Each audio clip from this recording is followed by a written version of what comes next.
Nesse material, nós vamos dar uma repassada rapidinha, de uma forma um pouco mais prática, no processo que a gente precisa fazer para criar um programa, um arquivo-fonte, e também como a gente efetua a compilação e como a gente consegue executar o código que a gente implementou.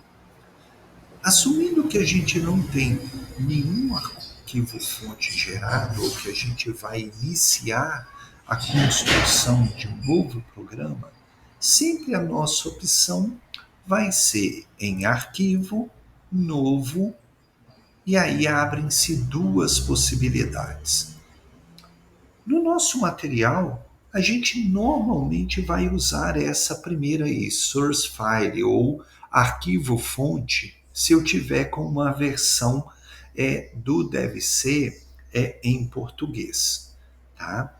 Porém, como no outro material eu tratei da construção, né, de um programa a partir da opção de projeto, agora eu vou inicialmente tratar dos passos usando essa opção. Depois, logo em seguida, a gente vê a opção Source File. Então, admitindo que a gente quer criar um projeto, lembrando que um projeto é uma unidade que agrupa vários códigos-fontes, né? Num aplicativo mais complexo. Não vai ser o nosso caso, pelo menos nessa parte inicial básica de programação de computadores, mas nada nos impede de usar essa opção.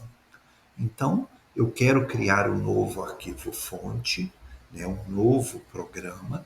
Eu vou fazer isso usando a estrutura de projeto. Então, eu vou selecionar projeto.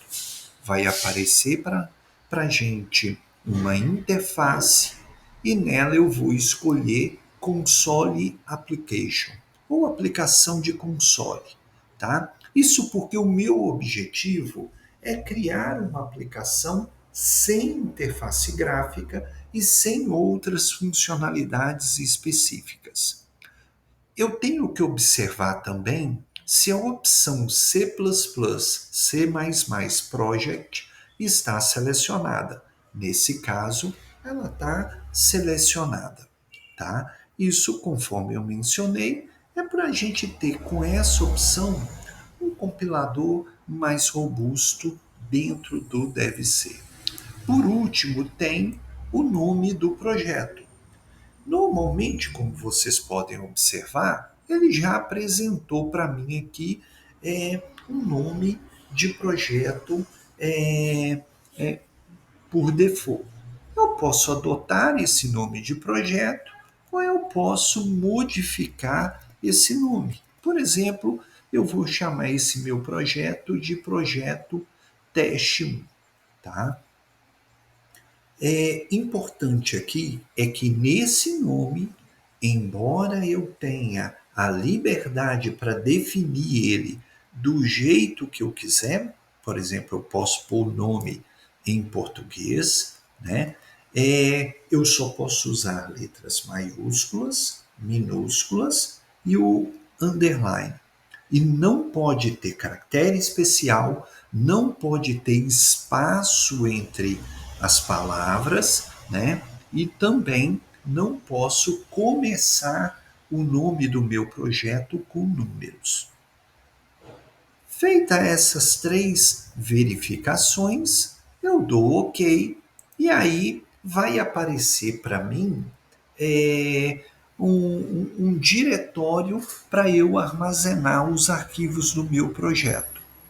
Como eu estou usando aqui uma máquina virtual única e exclusivamente para rodar o deve ser, eu vou salvar nesse diretório que me foi apresentado, mas nada me impediria de escolher um outro diretório, né, para eu fazer o salvamento de todos os trabalhos, arquivos fontes que eu venha fazer e e eventualmente até criar diretórios específicos para programas com aplicações específicas.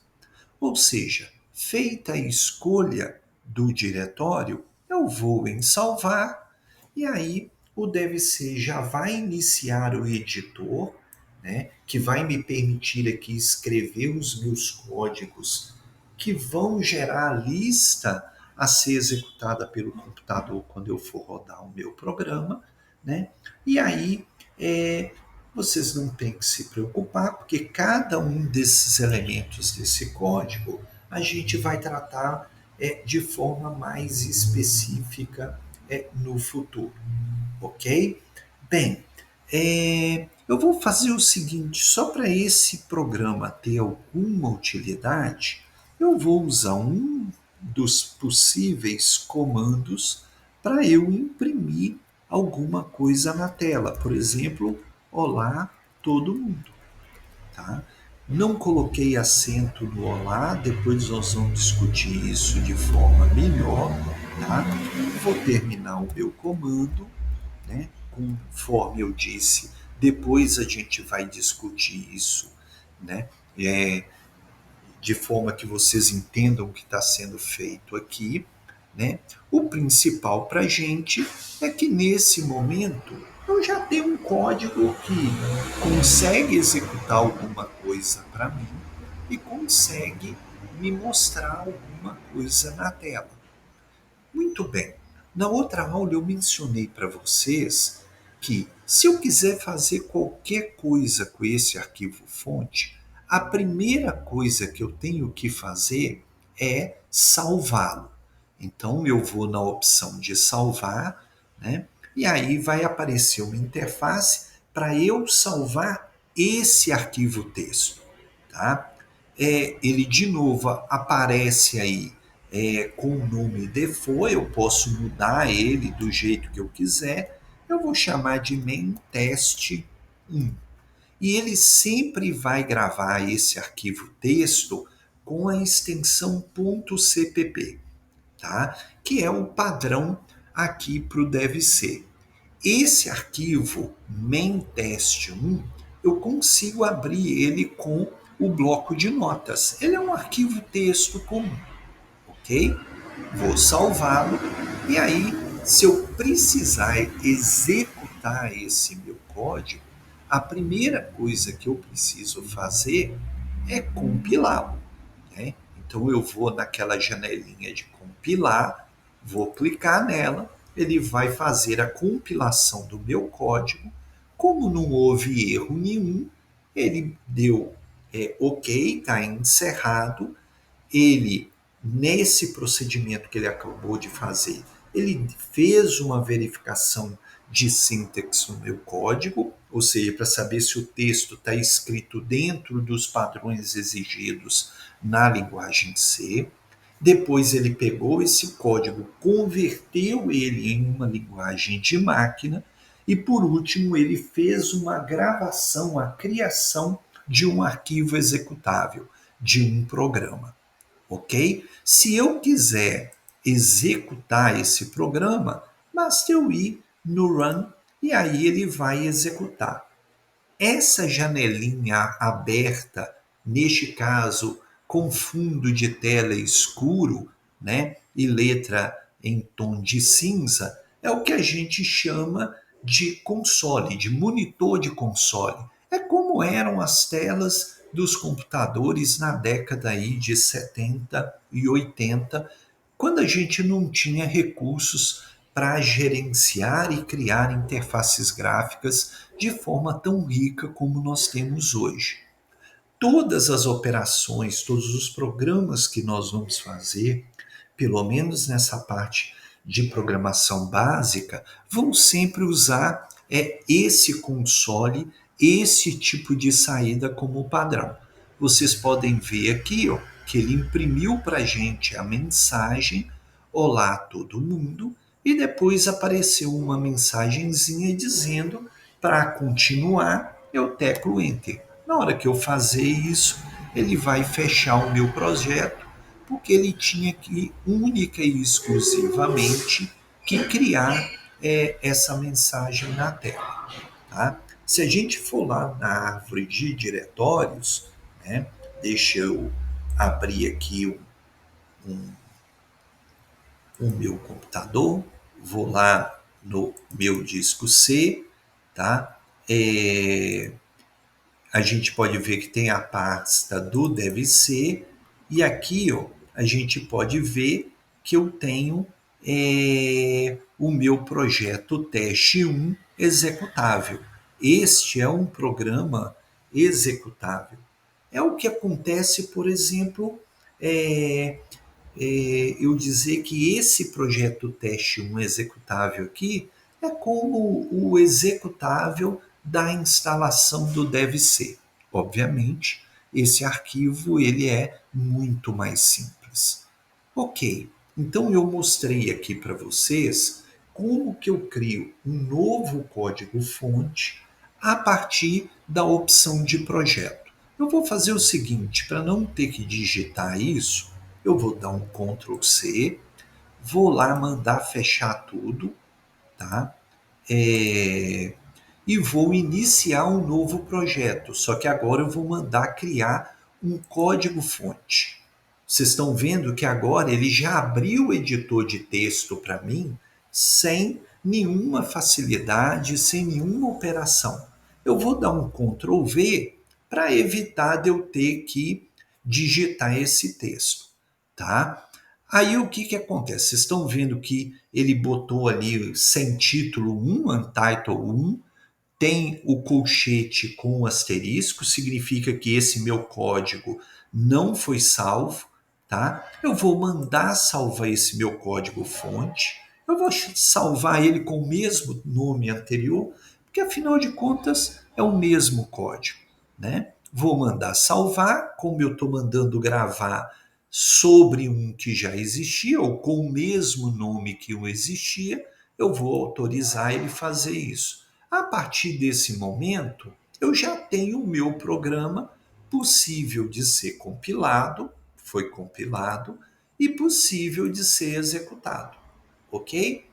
Essa segunda opção de código-fonte para nossas aplicações é a forma melhor de trabalhar. Porque no deve ser, às vezes, quando a gente cria projeto, a gente tem algumas responsabilidades e alguns aspectos que a gente precisa cuidar. E isso, às vezes, pode provocar erro na execução dos programas. Um outro detalhe, eu vou fazer o seguinte: eu vou apagar esse ponto e vírgula aqui ó, nessa linha. Ao fazer isso, eu estou forçando ao meu texto não atender os padrões do compilador que eu vou usar. Eu vou mandar compilar e aí ele apresentou, né, um destaque de uma linha do meu código e uma mensagem de erro na parte inferior da tela. Isso significa que esse meu código ele não foi compilado, ele ficou travado na verificação do código. Normalmente, ele apresenta uma mensagem associada ao erro que foi encontrado na verificação do meu código. Normalmente, esse erro ou está na linha que foi destacada ou na linha de cima. Neste caso aqui, ele deu a indicação que ele esperava um ponto e vírgula antes da palavra system. Antes da palavra system, na linha anterior, eu tenho que pôr um ponto e vírgula. Fiz isso, né? Vou mandar salvar o meu código e aí eu mando ele compilar ele de novo.